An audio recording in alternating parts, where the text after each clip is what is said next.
नमस्कार मित्रांनो, सुख म्हणजे नक्की काय असते या सिरियल मध्ये आज काय घडले आपण ते बघणार आहोत। नित्या लवलीशी बोलत असते आणि संकट हे राजमावर नसून ते माझ्यावर आलं होतं असे ती बोलते। मला घराबाहेर काढून इकडे वेगळाच प्लॅन शिजत होता असं ती बोलते। तेवढ्यात आदिराज पाठीमागून नित्याला पकडतो। आदिराज नित्याला बोलतो की तुम्ही खूप सुंदर दिसत आहात, लई म्हणजे लई सुंदर दिसत आहात, 100 वेळा सुंदर दिसत आहात, 700 वेळा सुंदर दिसत आहात। तुम्हीच म्हणतात ना जयदीपचं गौरीवर खूप प्रेम होतं, 700 वेळा प्रेम होतं, 700 जन्माचं नातं आहे, तेच मी आत्ता बोलत आहे। त्याच वेळेस आदिराज गुडघ्यावर बसण्याचा प्रयत्न करतो आणि खाली पडतो। त्याच वेळेस नित्या बोलते की आदिराज काय झालंय। त्याच वेळेस तो खाली बसून म्हणतो माझं तुमच्यावर खूप मोठं प्रेम आहे, खूप जास्त प्रेम आहे। सर्व गुंगीच्या औषधाचा परिणाम। माझ्या आयुष्याच्या शेवटपर्यंत, या जगाच्या शेवटपर्यंत माझ्या काळजाचे धडकन असुस्तवर मी तुमच्यावर प्रेम करणार आहे असे बोलतो। माझ्या या श्वासात तुमच्याच प्रेमाचा सुगंध आहे असे बोलतो। ही गोष्ट जगाला मी ओरडून सांगणार आहे आणि जोराजोरात घरातून दोन्ही हात बाजूला घेऊन ओरडत असतो। नित्य त्याच्या तोंडावर हात ठेवते आणि जगाला सांगायची काहीच गरज नाही, मला सांगितलं तेच खूप मोठं झालं। नित्या हे सर्व ऐकून खुश झालेले असते। त्यानंतर आदिराज तिला आय लव्ह यू बोलतो। त्यावेळेस नित्या देखील आय लव्ह यू टू असं बोलते। आदिराज तिच्या हाताला पुन्हा एकदा किस करतो आणि दोघेही मधुचंद्र साजरा करतात। इकडे शालिनीच्या घरी शालिनी आणि राजमा बोलत असतात। शालिनी बोलते की मला कधी झोप लागली काही कळलेच नाही। राजमा देखील बोलले नित्या तर आलीच नाही आणि मला देखील झोप लागली। त्याच वेळेस तिथे पाहुणी येते। पाहुणीच्या हातात कुऱ्हाड असते, कुऱ्हाडीने ती इकडे तिकडे वस्तू फेकू लागते। त्याच वेळेस शालिनी बोलते तुला काही येडबीड लागलं काय। त्याच वेळेस पाहुणी हो बोलते, धावूनच शालिनीच्या अंगावर जाते। शालिनीवर ओरडून बोलते की तुम्हाला सांगितलं तुम्ही नित्याला तर रात्रभर राहून द्या, तर ती नित्या तिकडे कशी आली। होतं नव्हतं ते सगळं आता माझं काहीच राहिलेलं नाहीये। खूप चिडलेली असते पाहुणी। त्याच वेळेस शालिनीचं रुद्ररूप पाहायला भेटतं। शालिनी खूप चिडलेली असते आणि ह्याच कुऱ्हाडीने तुझे 2 तुकडे करेल आणि फेकून देईल असं सांगते। एवढं कल्ला करायला काय झालं आहे असं विचारते। माझ्यापर्यंत नित्या आलीच नाही आणि मी तुझ्यासाठी काय तिला घरातून उचलून आणू काय। माझ्याशिवाय तुझं काही खरं नाही, तुझी जेवढी मदत करायला लागते तेवढी मदत मी करते असे शालिनी बोलते। पाहुणी बोलते की मला तुमची गरज नाही, आता इथून पुढे मी जे करायचं ते एकटंच करण आणि राज्य माझं झालं नाही तो मी कुणाचाही होऊन देणार नाही असं बोलते आणि निघून जाते।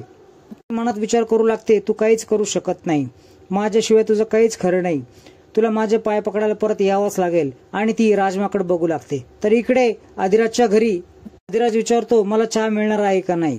त्याच वेळेस विमल बोलते सकाळचा देऊ का दुपारचा देऊ, जर वाजले किती हे बघ। आदिराज घड्याळात बघतो तर बापरे इतका उशीर झाला उठायला असं बोलतो। त्याच वेळेस नित्या चहा घेऊन येते। त्याच वेळेस गौरी बोलते की कसला गोंधळ चालला होता रात्री, कसला आरडाओरडा ऐकू येत होता। त्याच वेळेस विमल बोलते कसला आरडाओरडा, कसला गोंधळ असं विचारते।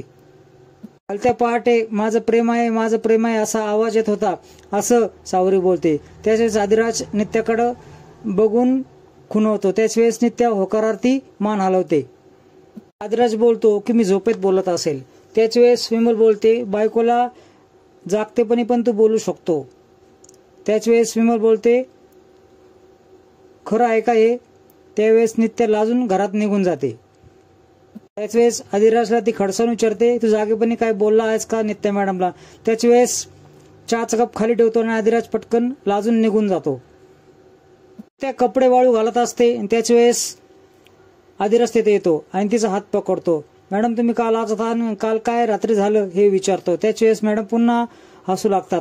त्याच वेळेस झालेला सर्व प्रसंग नित्या आदिराजला सांगते। त्यानंतर आदिराज हसतो आणि मी बोलत तिला उचलतो आणि भिंगू लागतो। विमल हाका मारते आणि आदिराज पुन्हा एकदा तिला किस करून निघून जातो। आदिराज डायरेक्ट विमलकडे येतो आणि म्हणतो मला सारखे सारखे हाका का मारते, डिस्टर्ब का करते। त्याच्या वेळेस सावरी बोलते की खरंच खूप मोठं काम करत होता, महत्वाचं काम होतं, त्याला डिस्टर्ब का करतेस। त्याच वेळेस आदिराज बोलतो तायडे तू काय सीसीटीव्ही कॅमेरा समजतात का स्वतःला। विमल बोलते की एवढं चांगलं घडत आहे ना, तुम्ही राजेवाडीच्या देवीला जाऊन या असं बोलते। तर राजेवाडीच्या देवीच्या दर्शनासाठी परमिशनची काय गरज आहे, तर मनात आलं तर आपण जाऊ शकतो असे म्हणतो आणि गाडीची सोय करायला निघून जातो। तर सर्व जण आवरावरी करायला लागतात. राजमा झालेला प्रसंग आठवत असते आणि काहीतरी मोठी गफलत होणार आहे असं विचार करू लागते. हे लवकर आईला सांगावं लागणार आहे असं ती बोलते. त्यानंतर ही पाहुणी नक्कीच काहीतरी कुटाणा करणार आहे, काहीतरी कुणाच्या जीवावर बेतणार आहे असा विचार करू लागते.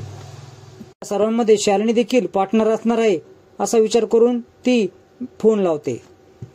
त्या घरामध्ये फोन ठेवून गेलेले असते आणि फोन करताना अचानकपणे शालिनी समोर येते. त्यावेळेस राजमा घाबरते. रुबाबात बोलत असते की माझी तू रूम अजून आवरली नाही का. त्याच वेळेस जाते रूम म्हणून आवरायला म्हणून ती तिथेच थांबते. शालिनी पुन्हा बोलते की जा रूम आवरायला. त्याच वेळेस नेमकं तिथं फोन विसरून ती रूम आवरायला जाते. नित्या राजमाचे मिस कॉल पाहून कॉल बॅक करते. ती शालिनी फोन उचलणार तेवढ्यात सोमा बाहेरून आवाज देतो. सोमनाथ बोलतो की मी पक्की व्यवस्था करून आलो आहे. त्यावेळेस शालिनी बोलते की आता कुणाला संशय आला नाही पाहिजे अशी व्यवस्था झाली पाहिजे. पाहुणीचं नाव करून मोठा गेम करायचा आहे, तिचं नाव आलं पाहिजे अशी बोलते. सोमा बोलतो की तुम्ही मला पत्र देणार होतात त्याचं काय झालं. त्याच वेळेस शालिनी सोमाला पत्र देते आणि मला परत भेटू नको, काम झाल्यावरच भेट असं बोलते. मित्रांनो, पुढच्या भागामध्ये तुम्ही बघणार आहात की सोमाची माणसं आदिराजच्या घराच्या आसपास असतात. त्याच्या घरी 2 गुंड खिडकीतून प्रवेश करतात. दोन्ही गुंड गुंगीचं औषध नित्या मॅडमच्या नाकाला लावतात आणि ती बेशुद्ध होते. तेवढ्यात आदिराज तिथे येतो आणि नित्या मॅडम असं जोरात ओरडतो. बाहेरचे रूम मधील सगळेजण डचकून जातात. तर मित्रांनो, असेच नवनवीन अपडेट्स घेण्यासाठी हे चॅनल सबस्क्राईब करा, बेल आयकॉन अवश्य दाबा. व्हिडिओ पाहिल्याबद्दल धन्यवाद.